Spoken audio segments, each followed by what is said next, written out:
ni a ƙasar nan ban taɓa ganin matsoraci ba irin masussuka. An yi juyin duniya ya fito ya ƙi fitowa, har yanzu masussuka ya ƙi fito. Abinda ake so kawai masussuka ya zo ya tabbatar mana cewa za a iya addini babu hadisi. Ni tambayoyi gare ni sun fi tambaya 1000 kuma a ƙur'ani. Akan gado ina da tambaya, akan aikin haji ina da tambaya, ana ganewa ai, akan zakka ina da tambaya, nawa aka ce a bayar, kuma nawa ne in kana da shi zaka bayar, kuma yaya ake, duk wannan tambayoyi zan ni tambaya ko zan yi ban amsa, kuma yana ban amsa in ga aya da ta yi wannan bayanin.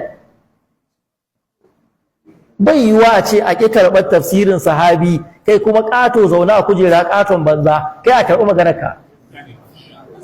Fuska kamar mace duk ka yanke gemu, fuska kamar na budurwa, ya zauna yana sukar sunna annabi yana ɓarna.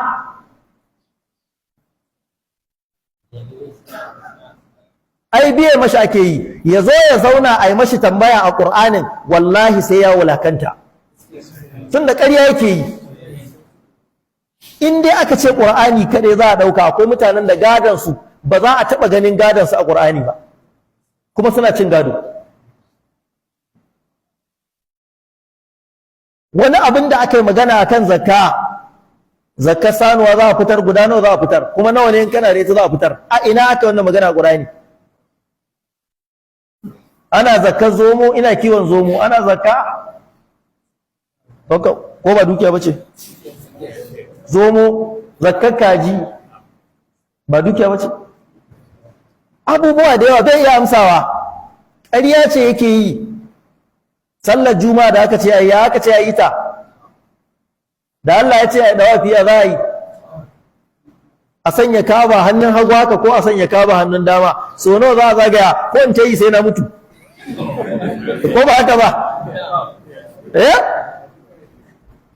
Ai sai a yi tambaya.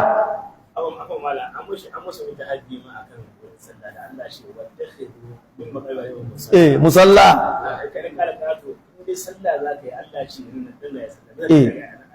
To ai yaƙi zuwa makamu Ibrahim ne, sannan makamu Ibrahim ɗin gaba za ka sa shi, baya za ka sa shi, ya za ka yi? Wannan min da aka ce wace irin min ce, ko duk min da ka gani ɗaya ce? In ka ce haka to za a kawo maka wata min ɗin mu gaya za ka yi da ita.